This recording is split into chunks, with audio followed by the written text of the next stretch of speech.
Hey, what's up, Ron here. Thank you for joining me in today's painting tutorial in which we'll paint this beautiful scene. Very interesting light and shadow, nice subject. Very excited about this one because I learned a lot from it, especially when it comes to wet and wet technique, doing it over an existing wash, as well as using colors, mixing and getting the right hue, saturation, and so on. So without further ado, let's get to the process. So I'm starting with the drawing. Now, luckily, this time the drawing is very simple compared to other scenes. This is a natural scene, natural kind of landscape, natural scene, beautiful water, beautiful animal, birds. So the main thing here is just getting the birds to look right. Other than that, really, the fog and the water and the details and the mist, all of these are fairly straightforward. So notice what I'm doing here. I'm kind of constraining the birds within two boxes just to figure out where I'm going to place them. And you'll see me kind of starting to establish it and making corrections as I go along. It is a simple, relatively, drawing, but you do want to get things right.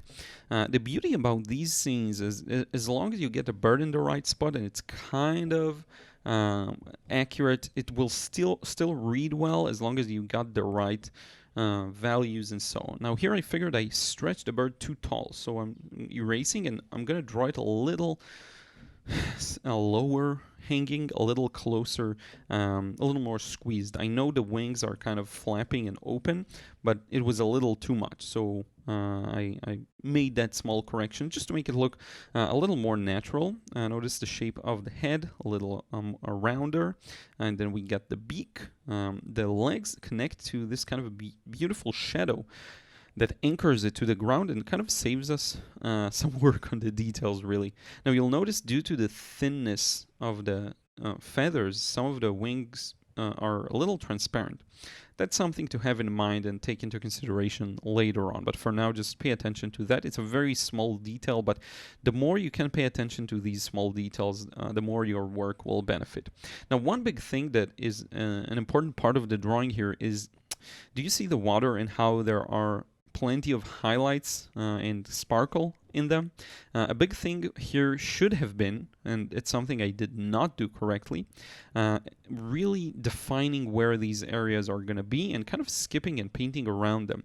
What I did was attempting on the first wash to leave very thin, small areas of highlights, whereas I should have just painted around them and very softly in them. And you will understand what I mean later on, because when you look at the water, these sparkles, they seem random, but they are consolidated in certain areas that are lighter than others. And that's something that's fairly important to get right. So you see, I'm trying to establish where these sparkles are going to be, but it's just a matter of focus, maybe a bit of patience and discipline, because all of these things I wasn't enough of, which made me kind of miss the overarching pattern of the highlights. So you'll see in just a moment. We're going to get started with the first wash. Now, as you may recall, one big thing I want to focus on is colors, and paying attention not to go too strong with the color, to create, yes, it will create a more yellow, more saturated yellow, but I can accidentally get it to be darker. So I'm being very mindful of how dark I'm going with this. Now I can afford to put some paint in there because the paper is currently super wet. It's really wet, and it's a shame I didn't remember on time that I want to tilt the page and show you the sheen, as I promised I will in the last video on wet and wet technique. I promise to show you more of it in future videos, okay, and really give you a picture of the situation of wetness on paper. Right now it's fully well lit, like you will see the reflection of the sheen clearly. Now here's what I should have done here. I should have avoided these light areas, but instead you'll see me trying to use the side of the brush to get that pattern of light and shadow, but I kind of went over the highlights, and I shouldn't have done that. That was really a big mistake on my part. You see, I'm just losing the highlighted area. And as a quick note, you will see me add some of that using opaque paint, but it's never going to be the same. My opaque paint isn't white and bright enough and light enough. Looked at the sheen to see what it's like. My opaque paint isn't strong enough, and it's a little yellow. It's not on the really white side, so I should have really been more mindful of this section. Because right now I just get a bunch of random sparkles that don't feel like they really belong. Like here I should have stopped and I kind of continue and break it off into shapes. It just wasn't the right thing to do. It didn't hurt the impression that much, but it could have been so much better. And I know it. I really feel like doing this one again. So yeah, now what I'm doing is starting to darken the lower section, wet and wet. Okay, everything is still really wet, and I sprayed some water to keep it wet. So what I'm going to do is start just darkening these areas up because, as you can see in the reference photo, they are darker, and I can afford to go darker on them. So I'm still using yellow for most of these things, still keeping it fairly saturated and clean. I cleaned my palette for this process, as you can see, switched the water in my bucket, did a lot of things, just so that I can really keep and be mindful of the hue.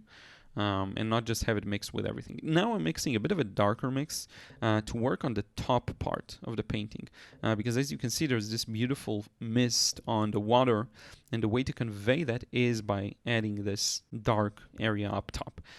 For the mixture, the yellow is a yellow ochre. Now for this mix I'm using this kind of a quinacridone rose violet together with phthalo blue, interestingly enough. Now here's my mistake here. I made a big mistake. I went too far down, so you will see that this purple blue area goes too low. It should have stopped where it is right now, but you'll see it continue to spread. So I went too much, and I also have the paper at an angle. It's a very gentle angle, 10 degrees. It should have been much less. It should have been flat, to be honest with you. And it's probably more than 10 degrees because my table is at like a 5-degree angle too. Maybe a 3 degrees, it's a really small angle, but you see how the paint moves, and it's not stopping. It's going to continue, and it's going to move way too low. So that was a big kind of mistake I made here. You see this where the land shows through, I think it's land, and you get this beautiful darker area. So I thought, why not put that wet and wet already, make the most out of some softer edges, and that worked out really nicely. I'm happy I did that. Actually, and I'm using that similar kind of color mix value to darken the lower section. It's still wet. Okay, remember, everything here is still wet. I'm doing wet and wet right now. Now look at the top part again now and tell me it didn't move way too much. It moved much more than I planned for it. And it's funny that I just didn't notice. I didn't notice, and I should have brought back the tilt a little so that it doesn't move as much, you see. But that's something you can't really fix at this point, so I'm gonna let it go and try, I don't know, improving it in the next few washes. But yeah, now I'm still making the most out of wet and wets, leaving some areas as a yellow, like as a yellow highlight, but I do want to get these gradual transitions. Actually, it's very important because one of my goals with this painting was to preserve the natural feeling of the scene, and then part of the natural feel is created by getting these smooth gradual transitions. Okay, it's actually a really important part of that for me in this scene, especially with the fog up top. You want to really make sure you preserve some natural movement of the watercolor. Makes it look a little more organic, a little more together, and actually a big challenge for the next wash is going to be to not walk that back, because right now it is there. Everything flows very nicely. By the way, still wet and wet. Okay, and the video cut for a moment. It's still, the lower section is still wet. It's not as bright of a sheen as in the beginning, so it's a very loose sheen. So notice what type of strong pigmented color I need to use in order to really make sure it stays. Look at the paint barely moves in the brush and on the palette. That's the kind of strength you need to make a strong impact that will actually stay. This is more of the value I needed, by the way, up top, which I didn't get it to look dark enough. Also going over this piece of land as well, and now it's fully dry. It's fully dried, and I'm starting again with another wash. Now, to darken the top part, I'm going to actually later on do some wet and wet. I will show you. It was a bit of a tricky situation. But for now, we're starting with the birds. Now, remember I told you some parts of the wings are going to be a little transparent. So I'm literally painting around them, keeping them as light as the first wash. And you will see it actually looks nice. It actually looks good, I think. So I'm just putting in a few lines to indicate the feathery texture. they're very gentle in the reference, very gentle. Now, don't let the value mislead you. It looks much darker than it actually is. This is quite, it's going to dry quite lighter, which is good. I didn't want to go fully dark in this stage, but look at how this strong value does contrast so well with the background. It makes this, it really puts the yellow into a new context, making it very light. And that's the goal here. You want to slowly have the pieces of the painting come together. The lights should look light, the darks should look like dark. A very common mistake I see people make is some parts of the painting feel like they don't belong. Very often, like they float. Very often the way to remedy that is actually to go darker. Areas that feel kind of detached from the painting very often are too light. Areas that feel ugly or too strong are usually too dark. That's at least how I describe it. So you want to pay attention to that, because some parts will feel detached, and that means they're simply too light. And as soon as you darken them or darken around them, whatever is necessary, they will fall into the right context. And that's really, I think, the main takeaway from here. So moving on to the second bird, same technique, just keeping it very quick. I don't try to mess around with it too much because I'm still using darker values, so less movement, more risk of drying unevenly. So I really wanted to get those done in one go. Now the top part. So here's what I should have done. What I should have done is painted it wet on dry and then stopped and blended the edge much higher. What I did, which wasn't the right thing to do, is pre-wet the area and then come back with some dark paint. Now, this was the wrong move because I didn't need so much wetness on paper. I actually needed dryness to get the dark value that I wanted. And to further exacerbate the problem, I did another big mistake, which is having the paper still at an angle. So think about it. I pre-wet the paper. I have my paper at an angle. What happens to all the dark paint I'm going to add? And you see me struggling with this even now. All the paint just moves down and it bunches up there because of the paper's angle. And I'm struggling to get a gradual transition. But it's very difficult because some parts of the paper simply are wet while others aren't. So where that break happens, you're going to get a hard edge. That was the big problem here. Okay, so now I kind of gave up on that and I'm starting to work up top, leading with a very strong value, as you can see here. All of my three quote-unquote primary colors, the phthalo blue, quinacridone rose / magenta / violet, and my yellow ochre. But here's the thing, I pulled it way too down, should have stopped, and now the struggle is going to be to blend that edge, okay? So the problem is, right now it looks good, but the paper is at an angle.